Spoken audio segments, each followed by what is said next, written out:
first synthesizer I ever bought was a Kawai 100FS, and it had one oscillator, a sub-oscillator. It was what I was using when I was working with Depeche Mode.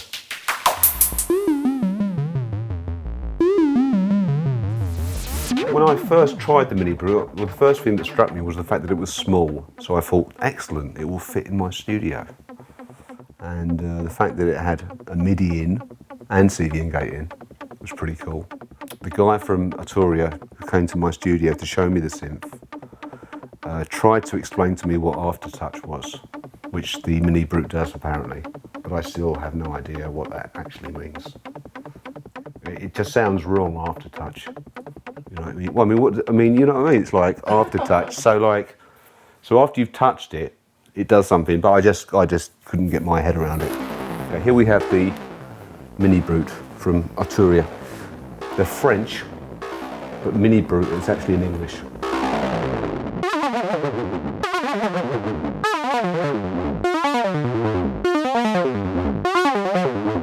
It has aftertouch, which is this, okay, which is you hit the key. That sounds kind of nice, but you can do. Hear that? It's like being bitten by a mosquito. I really like the filter on it. You know, you can put the resonance on full and get all those kind of gooky, Kraftwerky type sounds. It sounds like a synth with a decimator on it or something like that. But whatever it does, or however it does it, I think you can get some very vicious kind of sounds. That's the brutalizer. That's brutal.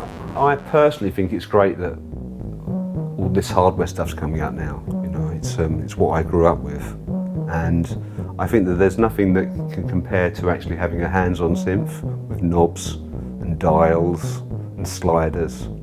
You know, there's some amazing things you can do with a soft synth, but at the end of the day, you're still just using a mouse. You know, for me, making sounds with a synth is also physical, so I can use two hands, and I don't know what I'm doing particularly.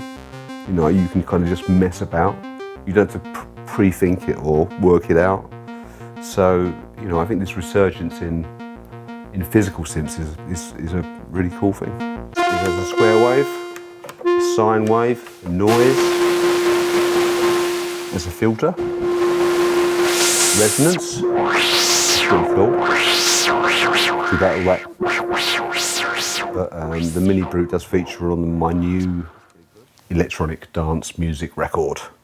I'm using it a lot for basses at the moment, and also for just odd squonky squeaky sounds.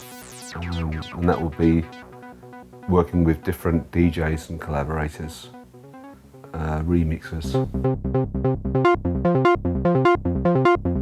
At the moment I'm just doing a remix for Dido, which is kind of interesting, and the next Erasure record is being made now also, and that is actually going to be a Christmas record. Well, I did my first DJ set in Texas a couple of weeks ago, which was really cool. I mean, I was like, you know, dead nervous because I've never done it before, but that kind of worked out quite well. And hopefully, rather than just play records, incorporate some of the technology that I have into the shows as well. You know, I can take along a sequencer or a synthesizer and actually mix it into the stuff that I'm playing. So we're very Pink Floyd, On the Run.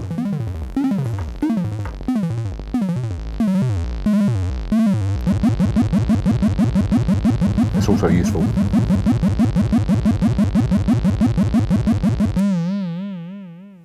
Excellent ending.